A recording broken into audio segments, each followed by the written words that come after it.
నువ్వెన్ని కోట్లు ఇచ్చినా ఈ ఆత్మీయత నీకు రాదు. నువ్వు ఏ పని చేసినా పేదోడు హృదయం దోసుకున్నంత తృప్తి దేంట్లో ఉండదు.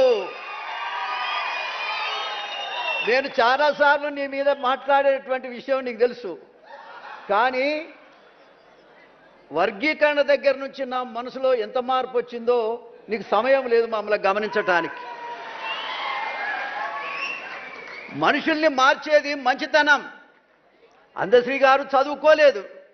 అసలు ఈయనకు నాకైతే ఎప్పుడు నేను కనబడ్డది కూడా లేదు, నేను ఎప్పుడు చూసింది కూడా లేదు. కానీ చచ్చిపోయిన తర్వాత అసలు కులమే కులమో కాదంటున్నారు, ఏంది గోలని చెప్పేసి నేను యూట్యూబ్లో వెతుకుని మొదలుపెట్టినా.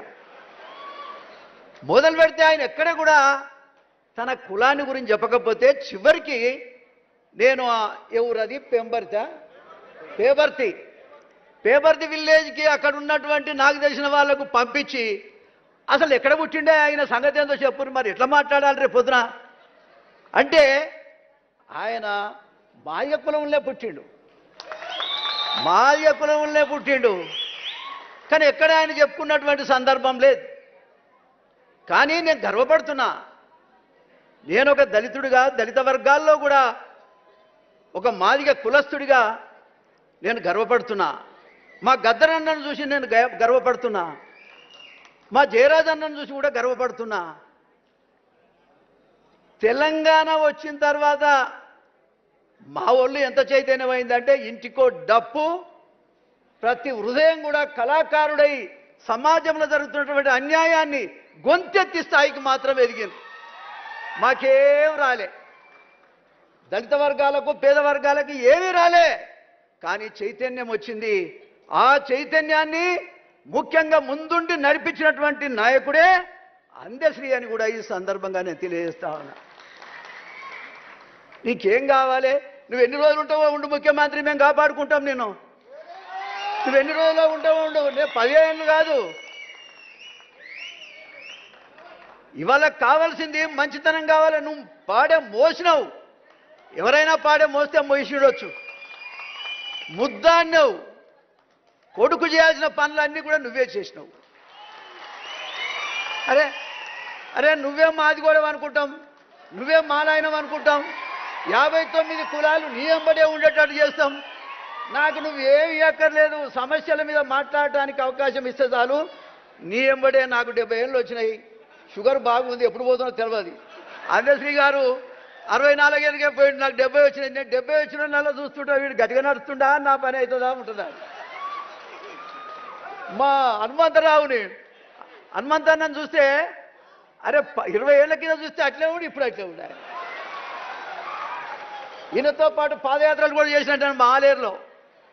సందర్భం వచ్చినప్పుడల్లా ఈ వర్గాలకు సంబంధించినటువంటి నాయకులను గౌరవించటం నాకు అలవాటు.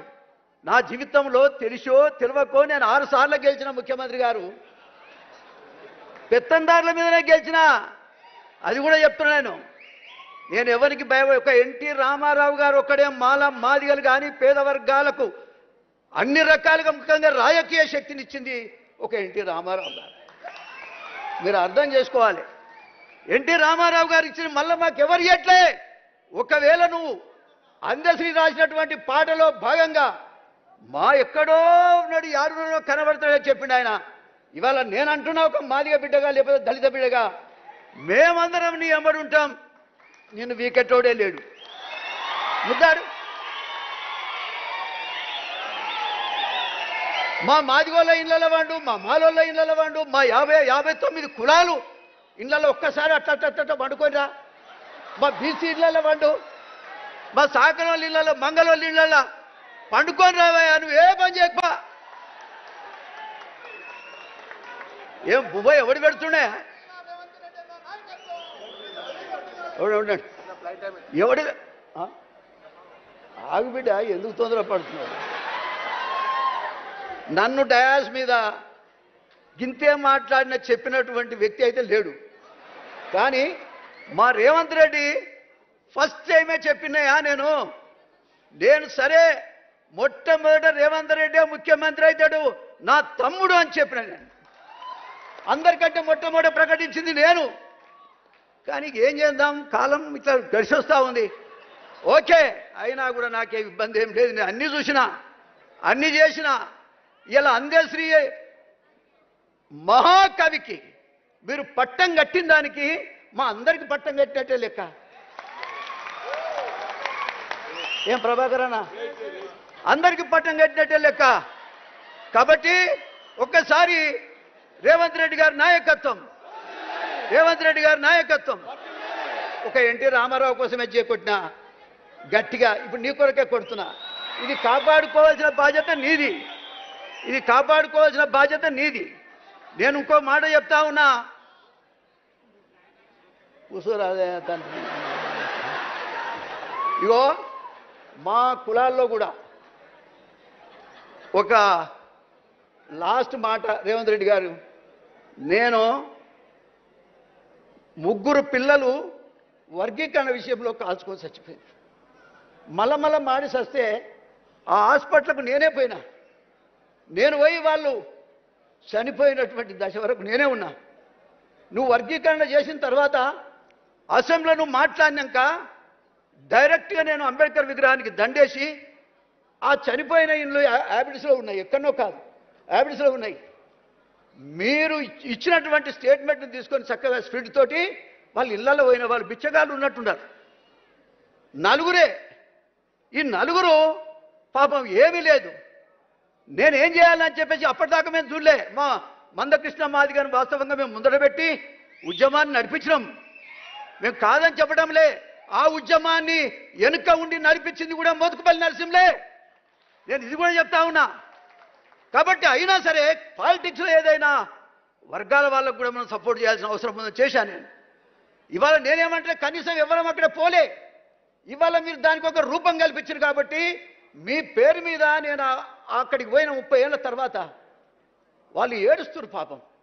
అరే ఏమైందా, మరి ఎవరు సాయం చేయలేదు, మరి ముచ్చట మన దగ్గర రాలేదు ఇప్పటిదాకా, ఏమైపోతుంది చెంపలేసుకొని నేను ఇమ్మీడియట్గా మా ఎటువా రాజనాథ్ లేడా పోయిండా, ఆయన మంచిగా చెప్పేటప్పుడు ఉండడు.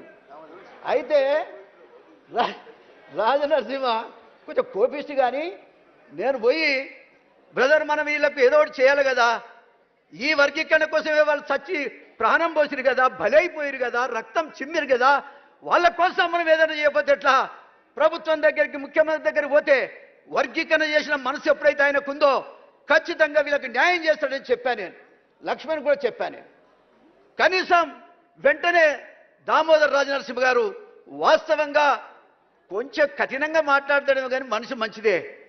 సుమారుగా ఒకరికి 5-5 లక్షల రూపాయలు ఇచ్చి వాళ్ళను ఊరట చేపించిన, ఏది ఏమైనా వాళ్ళకి ఇంటికో ఉద్యోగం, ₹1 కోటి ఎంతో మందికి కోట్లు ఇస్తున్నారు.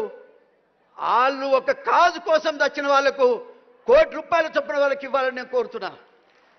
మాదిగ జాతి మొత్తం కూడా ఒక తాటి